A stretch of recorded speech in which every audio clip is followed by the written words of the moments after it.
Back to Soda City Jams. We're here on Saturday, November 19th with Dave LaBoone. Welcome. Hey, thanks. Thank you for being here today. Yeah, thanks for having me. So, can you give me my notebook? I wrote down a couple notes that I was going to ask him. You really want? Yes. Thank you. So prepared. Do you want to just redo your intro there? No, it's all right. All right. Get it unfiltered, okay. Columbia. So, Dave had told me a little bit about him before the interview, just kind of preface. So I wrote some of those notes down.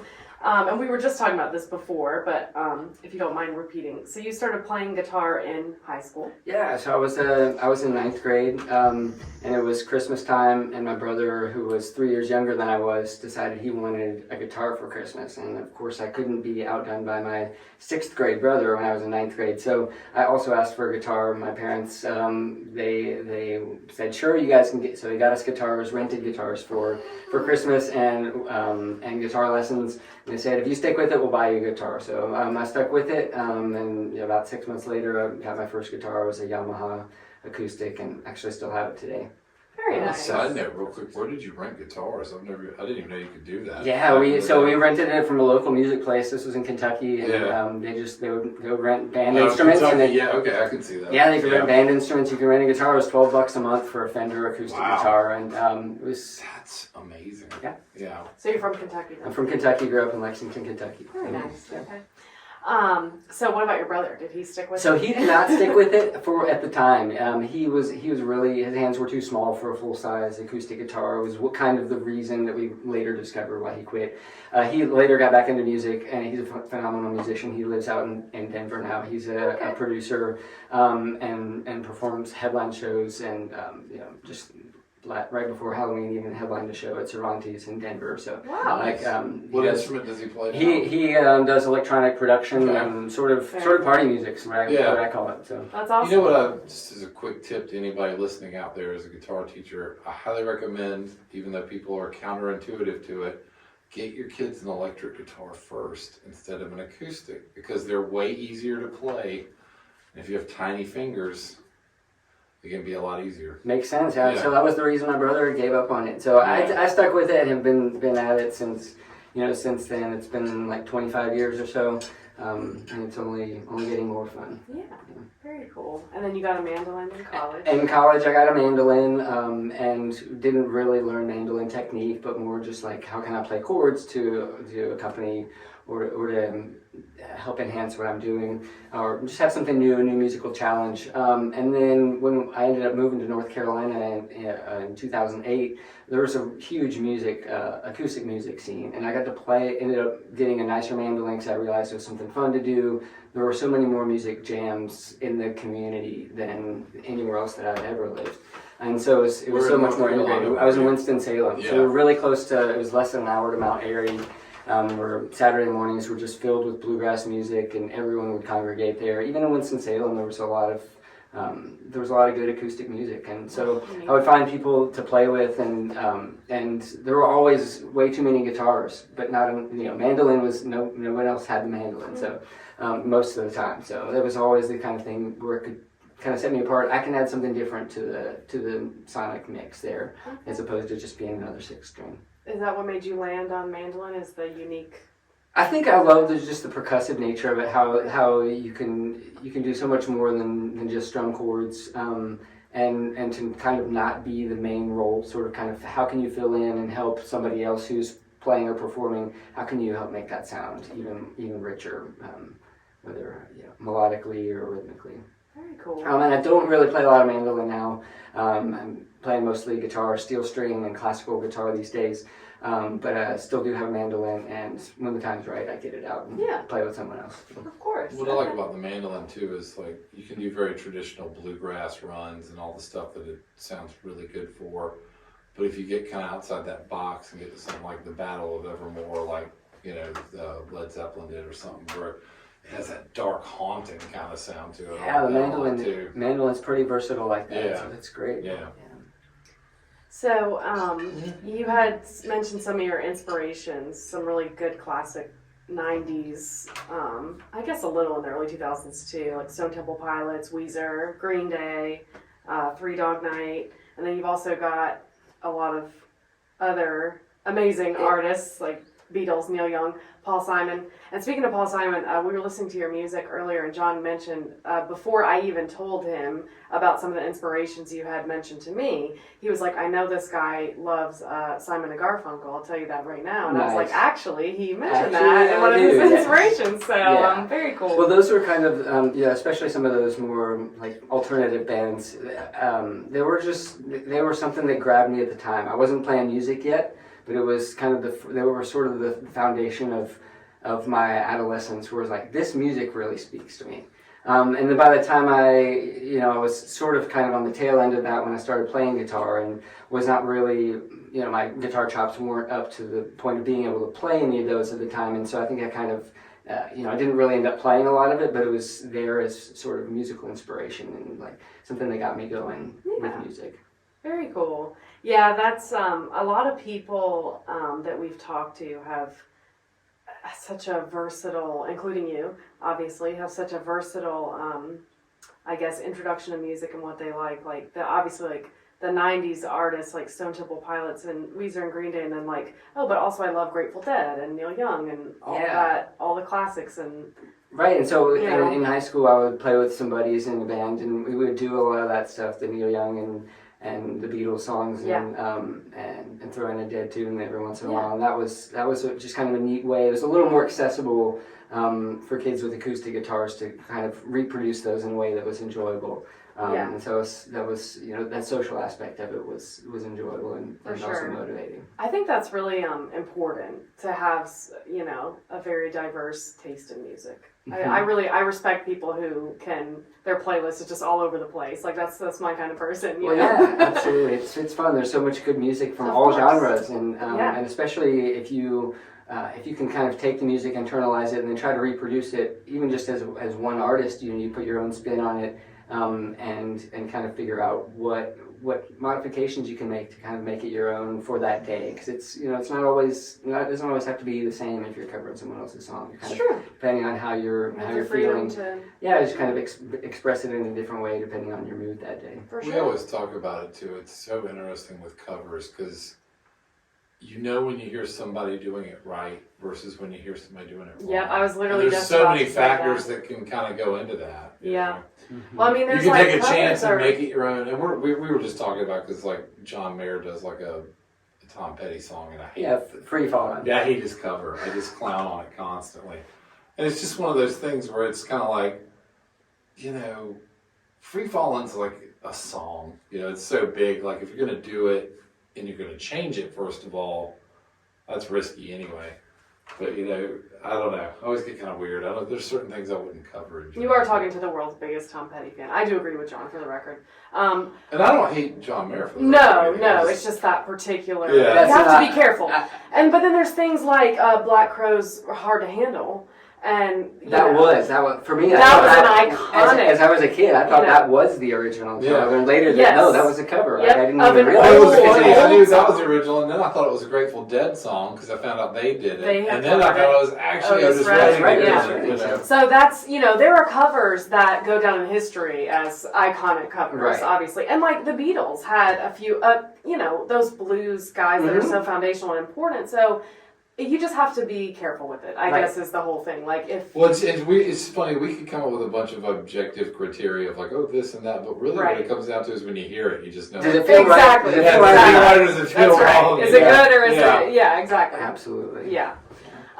So that while you do have the freedom, it's all but that's more of obviously we're talking about big names like John Mayer and Black Crowes producing on a big level a cover, but still, I mean, it's nice to have the freedom. They were a big name when they did that song, though. That was on their debut album. Yeah, that's true. That was on Sugar Money Maker. It actually made them big. That's true. That's a good point. Yeah. That's a good point. But I guess my point is that they were professionally producing the cover, whereas like if you're just in a cover band locally, you can kind of do whatever you want. Yeah, just jam out and do whatever you want to do. That's fun to explore whatever kind of you want to do with that. Yeah. I think at some point when I don't really play a lot out anymore, but at some point I was playing out and I was kind of realizing that people didn't really care what I played. Yeah. They weren't really, depending on the venue or what it was, and you kind of realize that people, they were just happy to have some music being thrown their way. Yeah. And so at some point I thought, why not start writing some songs and performing the songs that I'm writing, because they don't care one way or the other. Yeah. Like if I'm going to play, They just want music. They just want music. Be So- in their lives and enrich the background of their Yeah, and conversation. so when you think of it that way, you're like, well, why not just start to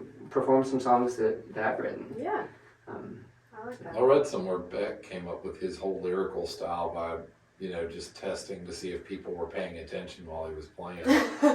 What won't they know? It's like that. Did you watch The Office? no, I do not. There's an episode of The Office where like Stanley takes Jim's cup and drinks out of it, but it's orange juice, but he thinks it's his hot coffee. And so Jim is like, the question has to be asked, is there no limit to what he won't notice? Mhm. And then they just start doing stuff in front of him to see if he'll Like, he'll notice or notice? not. Yeah, so that kind of, yeah. It's true. Just like see if people are really paying attention. That's It's right. kind of like his cohort and good friend Russell has a really funny, violent song No. that they play out. Murder, Man. Yeah, it's a great song. Just to see if people are paying attention. But dude, but like I don't they know if it play. even There's started that way, well, but it definitely did. there's It was a litmus but there's test for a that. recording of it where they were playing in front of people, and you can tell the exact moment when the audience actually starts to notice how violent the lyrics are, and they start like laughing, like, "Oh, did he just say that? Did I hear that right?" But Yeah. it's not until a little bit into the song that people even start to notice It is what kind of he's an interesting saying. recording. So because it's you can kind hear of the white funny. noise of people talking, Yeah, and then it and kind then all of a sudden, people Yeah, start to you're right, realize yeah, the the more lyrics. the Yeah, song goes yeah, on. and it's just funny. Because it's a tongue-in-cheek, like really Yeah. happy melody and singing like thing about with just- horrific lyrics. Well, it's kind of like a joke, like he gets frustrated with his family and just starts killing them on Thanksgiving. But it doesn't go into gory detail, really. It sounds a lot like some of those bluegrass standards. It's that- kind of like an the old murder Warren ballads. Zevon or just Tom Lehrer. It if is you've ever silly. heard it. It It's reminds me of a lighthearted, Tom but Lehrer it's like song. once Yeah. people start to realize the lyrics, people start like, You can oh, feel you hear his reaction. a couple gasps and giggles, and it's just funny. Mhm. So let's talk a little bit about your tongue cancer. Sure. In 2019, I was 37. Was diagnosed with tongue cancer. Had to go to MUSC and have surgery. I had about a third of my tongue removed, and they got all the cancer. I spent 7 weeks in Charleston doing chemo and radiation that summer, Wow. and it left me really weak. So Yeah. it was very debilitating, and so all summer was brutal. And then Because that was right before the pandemic. and absolutely. everything, So my recovery sort of was coming along, and then COVID hit. So Wow. so I had a whole lot Did of. that affect your treatment or your recovery? So Just- luckily it didn't, because I Okay. was done in the summer of 2019 Okay. Wow. with my treatment. It's amazing So, that happened right before. I mean, not that you had to go through it in general, but right, but thinking, timing wise, if you did, absolutely. Well, and the pandemic started, and I thought, well, if my cancer had happened a year later, I don't know what you I could have would do. died. Right. So I Literally. mean, I was stage 3 cancer. And I so, always say that because I have a very good friend that had a heart, the pacemaker, and they kept putting off his necessary, like, routine, whatever thing for it because the hospitals were so blocked out. right. Well, And so he was jogging one day and had a heart attack. yeah. And it would have been done 6 months earlier, So that So, happened, yeah. and then It's so real. as part of so I had a lot of emotions and thoughts to process, and I think that has started to come out in my songs. And so I started to, especially after that, I started to write more songs than in the previous years. And then shortly after the pandemic started, or right before the pandemic started, my mom passed, and so it was like cancer, losing my mom, and then COVID, and all of that together. And so it was like a lot of time at home to process and to create music and write new music. Yeah. And so Feel the feeling. and feel the feelings, Yeah. because It was a unique real situation too, because like even if you had wanted to pacify it in some other way, you couldn't. You were literally stuck at home with Stuck at the way home. the world. Yeah, And so that's fascinating. There's so many stories. It's not to sidetrack and be all weird, but I when you say that, it makes me wonder how many unique stories there are like that were only created that could have only happened because of the because of pandemic. that, Yeah. for sure. So that gave me a lot of time at home with my guitar and time to create music, trying to refine what I was doing. As part of the tongue cancer, one of my goals, or as I was feeling weak, I came up with a list of certain goals that I wanted to do, and one of those goals was I want to make an album of my music. And so and so I also set a goal, I say by the end of 2019. And so, that year I was able to get that, work through it and get my album produced, by myself in my studio at home, and then put it out there. And so I was able to make the album, and it was the starting point. And then from there, I've released a couple other EPs, just keep writing songs, and it's been a unique creative process. What a determined attitude you took on during that time. Well, it's kind of the thing where you don't really have a choice. You gotta have something that's crossroads gonna be. there. You need to be able to make progress. Right. Wow. Yeah. I'm just that it would be so easy in those circumstances to wallow and not do anything. So I mean, the fact that you're like, you know what, I'm gonna produce this album. Like, what a perfect time. Like, you really capitalized on the time and space you had, and that's, I mean, kudos to you. Yeah. Thanks. So is tongue cancer rare? It is. I know it's quite rare. kind of a not really on the topic of music, but I just, when you said tongue cancer, when you first told me that, I was genuinely like, wow. Yeah. I don't know if I've ever known anyone that has had that. Yeah, it's pretty rare. How do you So, like, get I it? don't really know. Non-smoker, not really drinker. So, Interesting. non-HPV. So, don't really Yeah. They're not really sure, but my oncologist said that they're seeing much more cancer in younger people than they used to. And so you kind of think, like, what kind of environment are we creating for ourselves that this is so much more common now than it was? We can spend hours 30, talking about 50, that alone, So how did having a third of your tongue removed affect your singing? Sure. Well, it was really hard. So I had to do a lot of speech therapy to get to be able to talk again. And for a while, for the first 2 weeks after my surgery, they said, don't talk. You're not allowed to talk. You have to write down because you have to let your tongue heal. Wow. And actually to reconstruct the tongue, they took tissue from my forearm and were able to reconstruct it, but it still took a lot of, like, obviously that's not tongue muscle. So you have to relearn how to do a lot of the movements that a tongue does in order to speak or sing. Wow. And so I think in a lot of ways that singing has been really helpful in the therapy and the recovery part, because you got to be pretty precise when you're singing, and you've got to make sure things line up how they should. Right. So that's been good training, Yeah. just for overall speech. Did you feel like it was like retraining almost? In a lot of ways, yeah. Yeah, just like because learning there how to do were it again. movements I couldn't do. Yeah. And there's still things I can't do. I can't whistle anymore, so I'm kind of sad about that. Wow. Yeah. Wow. But maybe one day I keep practicing. Yeah.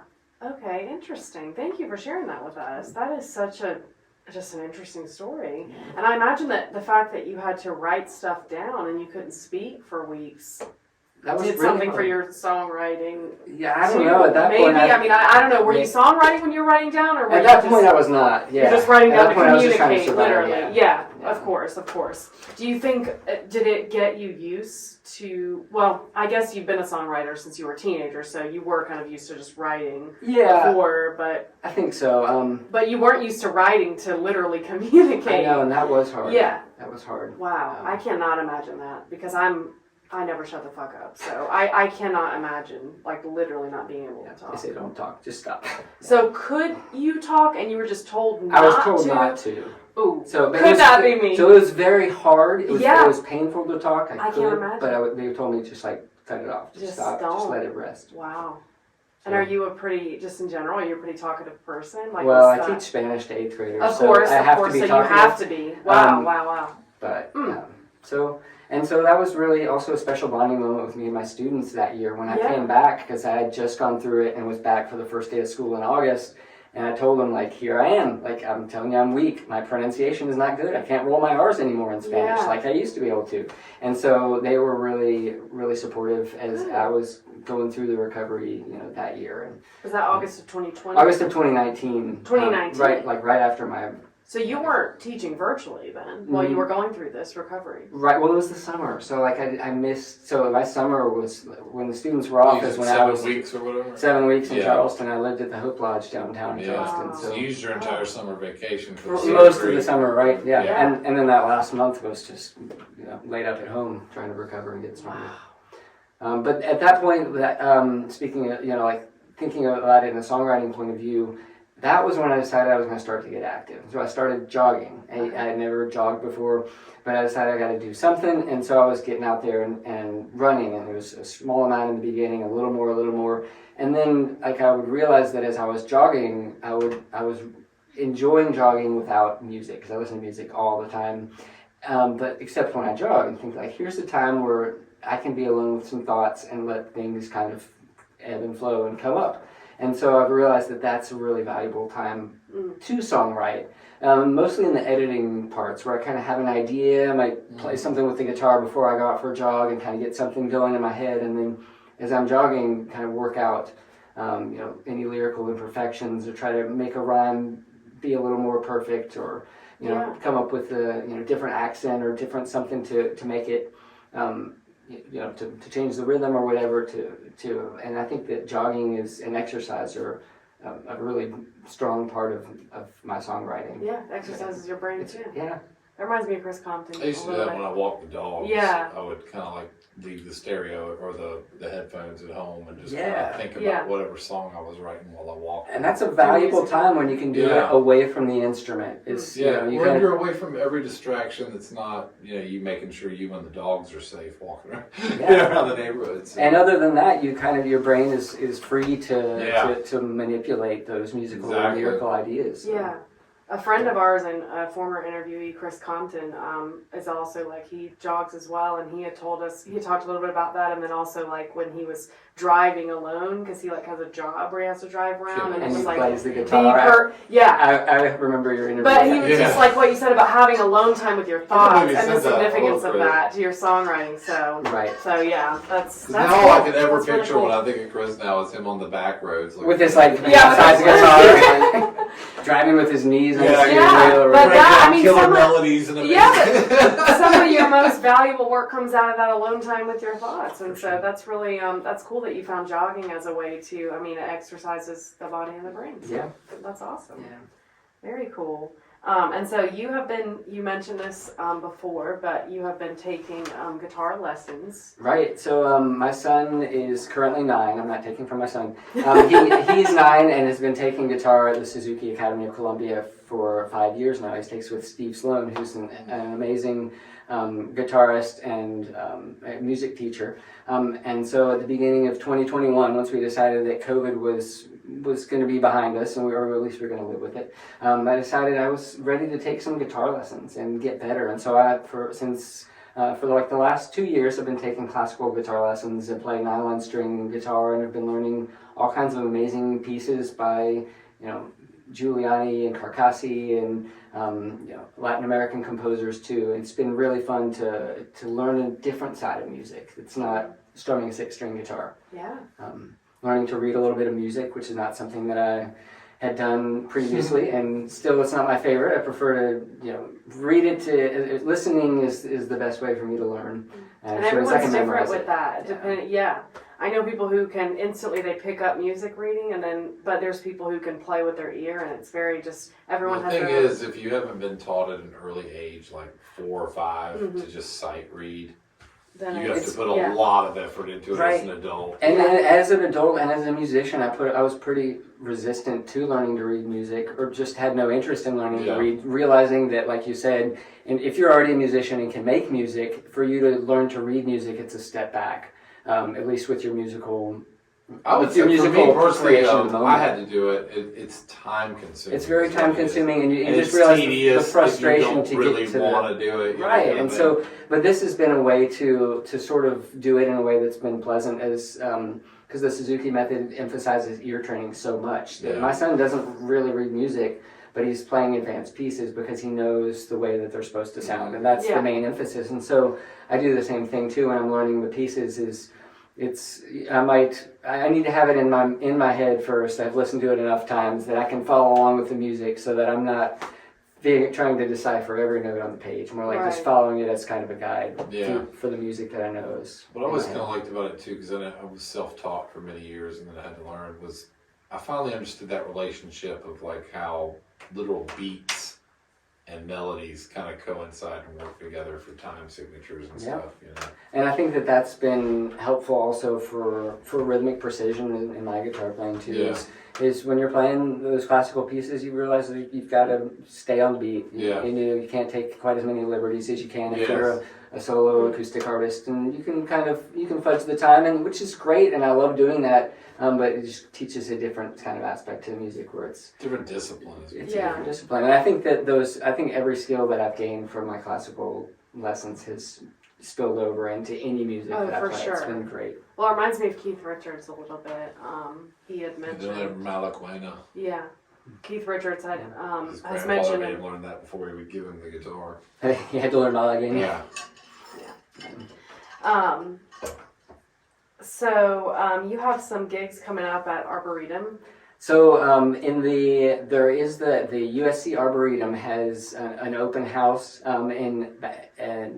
so it's their wooded area over in the Shandon area, and they've put on an open house once a month, and so I played at that back in April, and I'm seeing if I can do it again. So I don't know if it's going to happen in the near future, but hopefully it will happen again.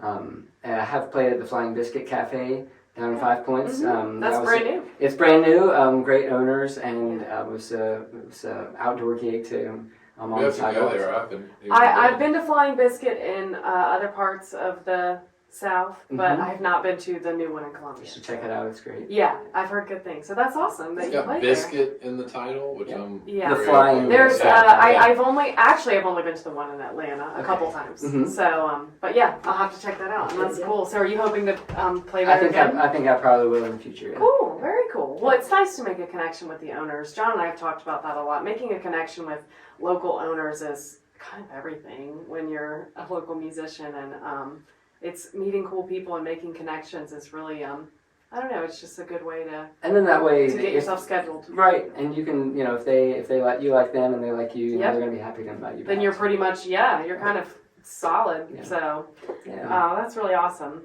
I noticed also I had written down you mentioned your Rainy Day album, because I know I had asked a couple people that. Rainy and you wrote Day down album. Norah Jones and American Beauty, Grateful Dead. Is that right? Yeah, Norah Jones' "Come Away With Me" has been one that for 20 years or so it's been like, Yeah. just put it on, and the whole production, the piano, the guitars Yeah, she's are just beautiful. Put that on at night and close your eyes, it's wonderful.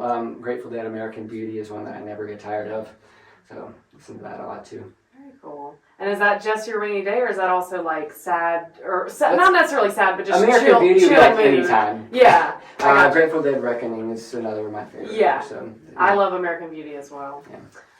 Well, cool. Yeah. Well, do you have any other questions for Dave? Good. Well, we will definitely, Smashing if interview. you have a, just let Oh, me. I do. I would like to know more. When you get that thing going with Todd Mathis. Yeah, so Yes. That was very I'm exciting. going to be recording a new EP of five or six songs with Todd Mathis. He and I had gotten together to talk about sketching it out and the plans for bringing in other musicians. So this next EP is going to be sort of take things in a different direction, or take them in a step up as I bring in some new sounds, more instruments than before. But I've got new songs that I'm excited to work on, and he and I are going to start recording a week from today. So at the end of November, we'll start to record. So hopefully at the beginning of 2023, I'll have a new EP ready to release. Very nice. So definitely we will look out for that. We will advertise that. And if there's a gig that you're playing where there's a date for it, just let me know, Yep. and we will advertise it on the page Super. as well. So cool. And Dave has several EPs out on Bandcamp. Yeah, so you can check definitely them out on check those Bandcamp, out. Amazon Music, or Spotify, any of that. Okay, yeah. The he exact link or whatever. Well, I mean, we can do it, but Yeah, DaveLaBoone.bandcamp.com, or just find me at Dave There you LaBoone on Spotify or whatever. wherever you to. listen digitally. Yeah. So yeah, we will. He already has lots of great music out, so definitely give that a listen. And we can't wait for your 2023 EP. So Thanks for That's having me, awesome. Sydney. Thank John. you for being here. Yeah, thanks for jamming with us. Yeah, thanks for thanks for jamming with us.